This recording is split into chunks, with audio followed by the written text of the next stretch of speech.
So I had to shut off the last video real quick because he was about to walk into his little mess that y'all watched him make, and I just couldn't have that. So I had to clean that up real quick. Okay.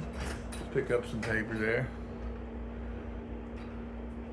And he's gonna expect my wife's purse for any contraband. Make sure she's got no weapons, no drugs. He's quite the security guard. He likes to investigate all the things that are put in his way. Looks like my wife wants her purse back. I think he's done with it. I think he can let you go. He doesn't have a warrant, but he will search your stuff. He doesn't care about the law. He is the law.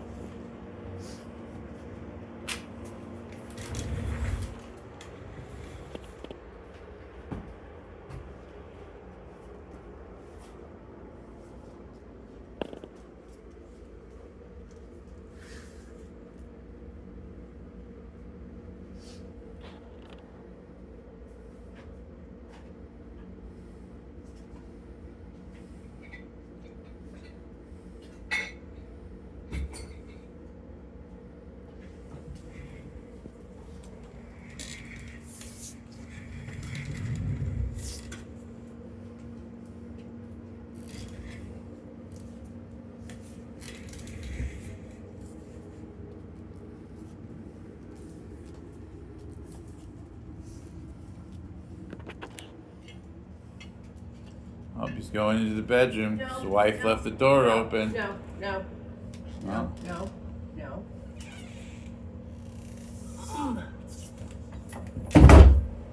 He loves going in the bedroom. He loves investigating, exploring. Always interested in what's new, what's next. Like keeping him in a box.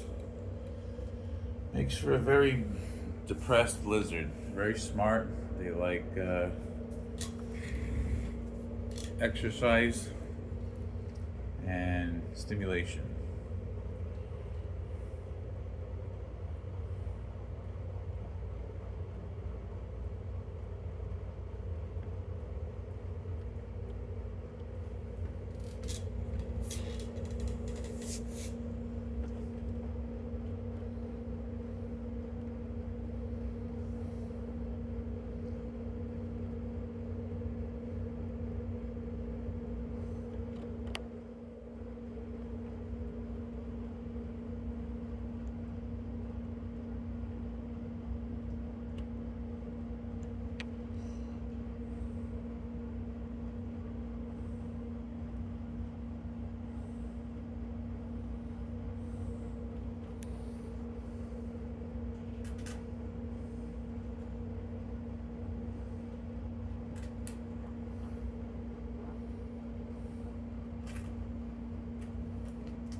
Time for another recharge.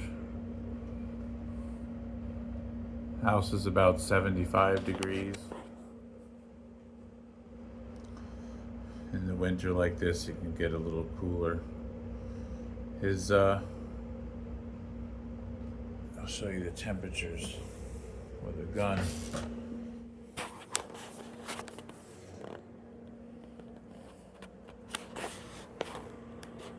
Okay, so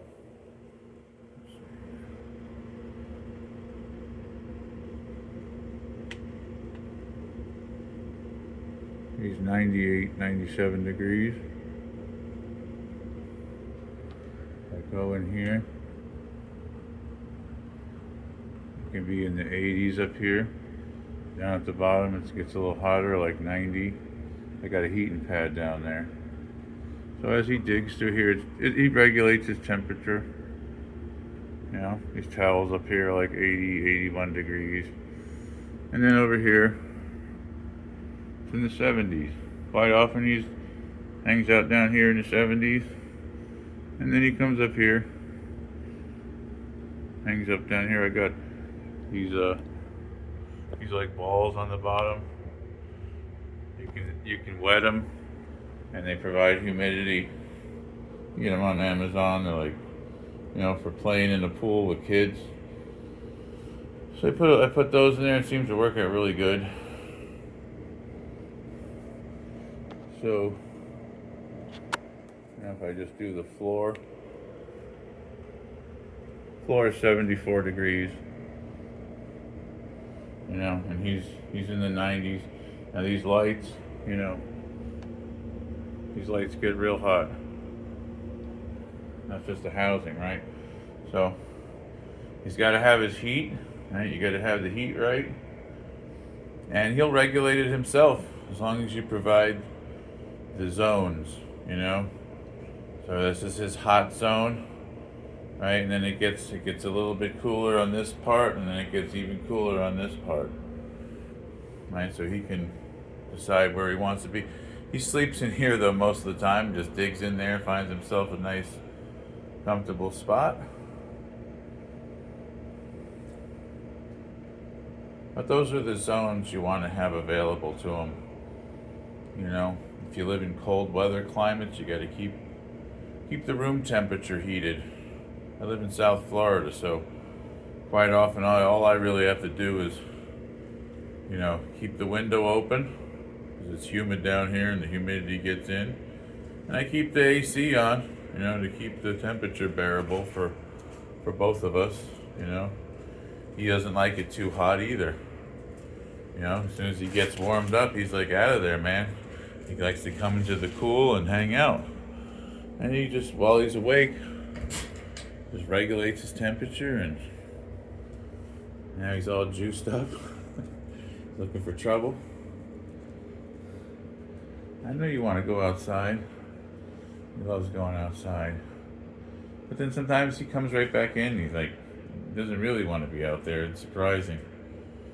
He's very accommodated to this house, this apartment rather. It's a one-room apartment with the living room sacrificed for his enclosure.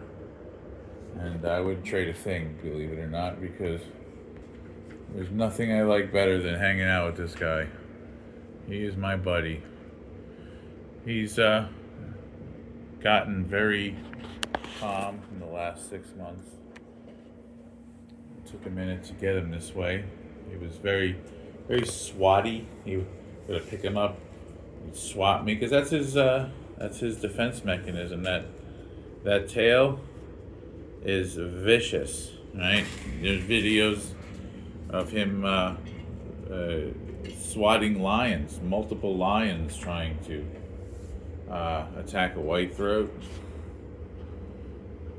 I seen it when I was getting a certificate in herpetology for the Amphibian Foundation, and they had a video in there when I was studying about lizards, where I saw like a little 3-pack of lions, a male lion, like 2 female lions, and he kept them at bay with that tail, man. That tail cracks across that nose. They didn't want nothing to do with it. And I've seen other videos, or when the lions, the big cats, when they see this guy, they just avoid him. They don't want nothing to do with that tail because they know that thing is a weapon. But it's really like his only weapon. Maybe not if he was fighting another whitethroat, but like, you know, if you for a human, he bit me once when he was a baby, and he bit my thumb, and he didn't really even have any teeth at that time. But he was strong. It made me it opened my eyes up. It made me realize he's got strong jaws. Never bit me again though. Took a lot of pains to socialize him. I basically lived with him every day of his life, except the very beginning. And now it's just like, he'll come up to me, he'll sit on me. He's not like a house cat though. He won't like sit in your lap. At least he won't for more than a minute. He'll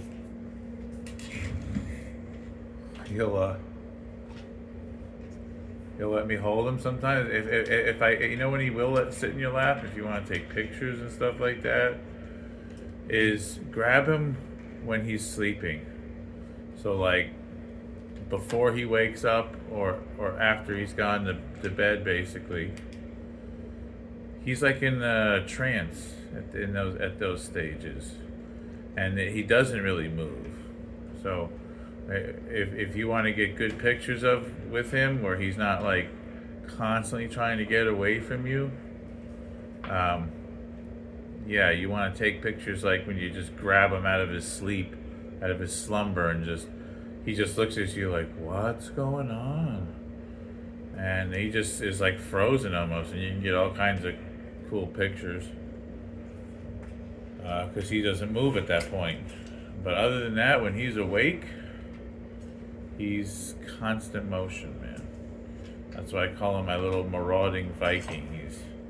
He's always looking to raid the next village.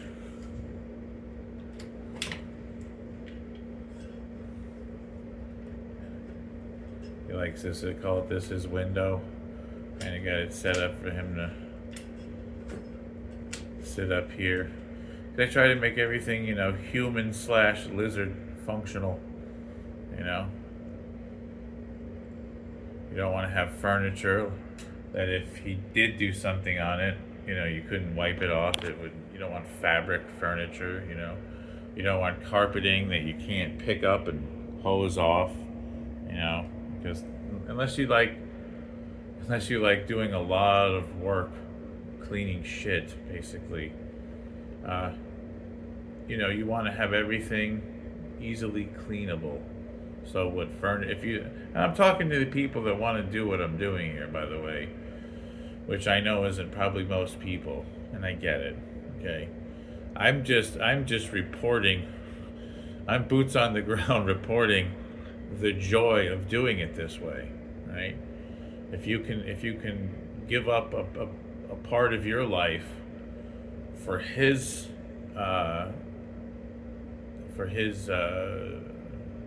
life, you give him something, he'll give you something back, I promise you. But if you just put him in a cage, which I understand most people, that's what they have to do. You got to do what you got to do. I just as someone who had him in a cage initially, right? It's not like I never had him in a cage. That's what when I started with this, I thought absolutely he's going to be in a cage for the rest of his life. And I tried the different cages, made one myself, bought some different things.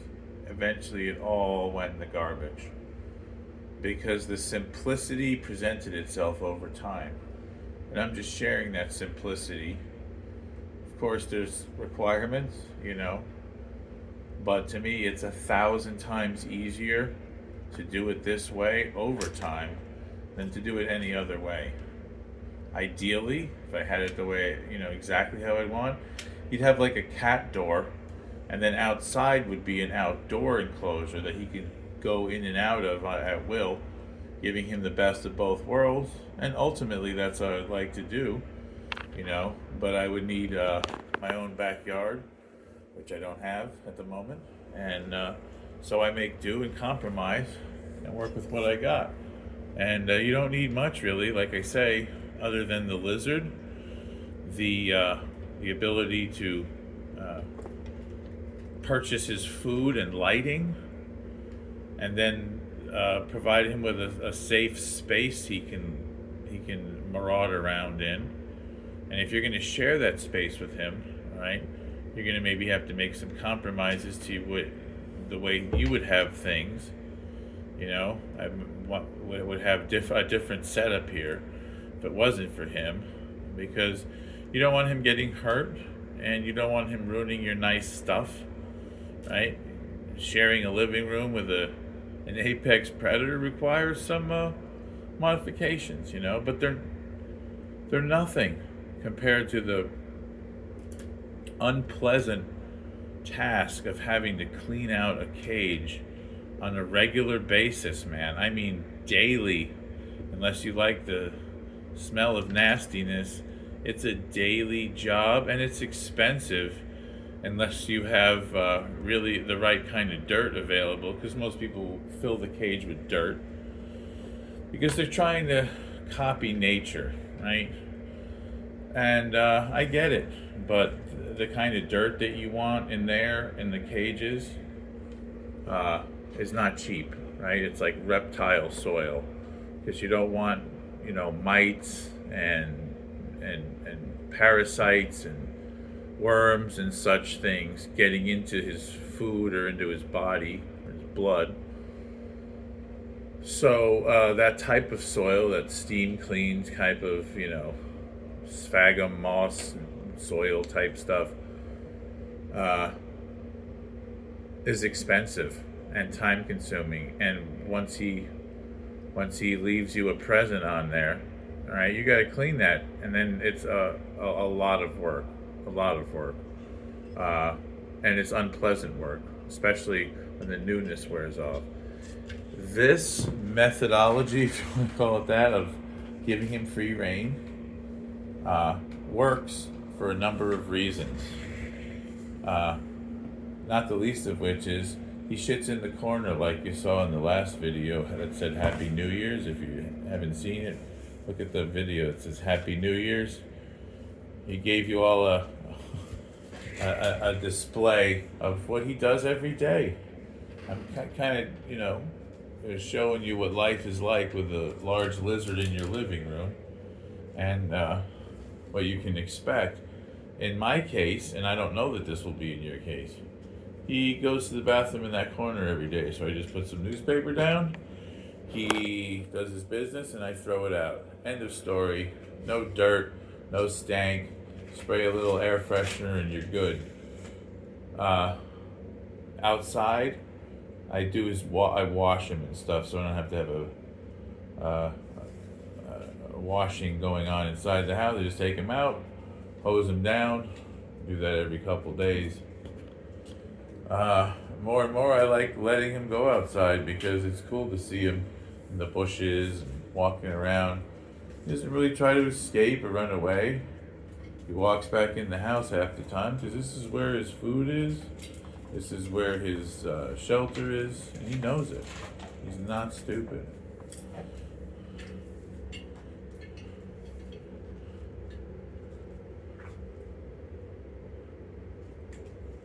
And you know, then he's an omnivorous carnivore, as I like to say. He's picky, just like you and me. You don't want to eat the same thing every day. You want to have what you had for dinner last night tonight for dinner. Maybe you have some leftovers if it was good. I get that, you know. And you can feed him the same thing for a minute. You know, you buy one thing and give it to him that week. But I'll tell you what, not him. When I have to make him multiple offerings quite often, and he'll keep waiting till I bring him the thing he wants. There's certain things that are usually 100%, but nothing is. Hot dogs. Let's see, I think I'll give him a hot dog now, and we'll watch him eat a hot dog, because that's usually let me pause this for a second. So here we got some hot dogs, buddy.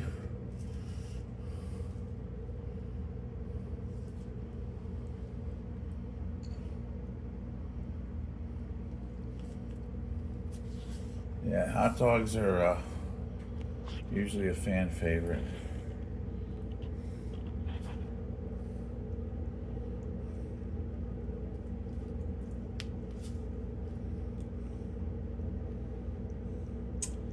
These are Nathan's Angus beef hot dogs.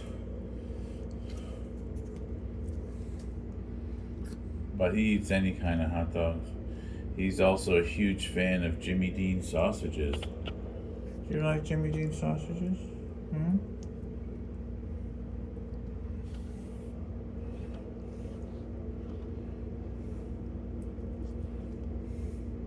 Those two things you can almost guarantee to eat every time. Like, as I worries, he's not eating. He's not eating for a couple of days. Is he okay? Give him a sausage or a hot dog. Yeah, he's okay.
He doesn't eat as much as you might think either.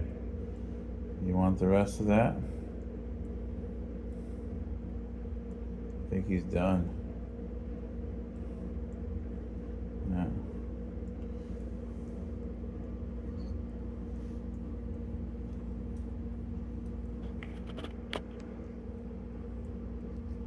Oh, not quite.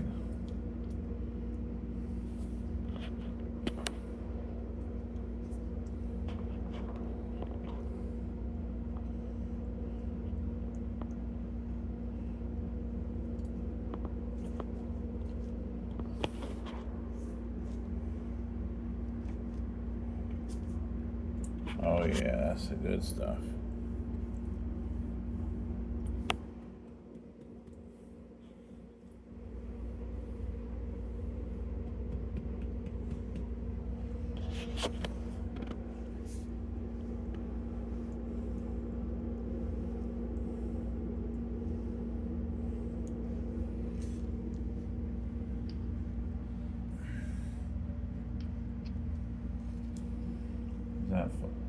Was that good, buddy? Did you like that? Yeah. He loves hot dogs.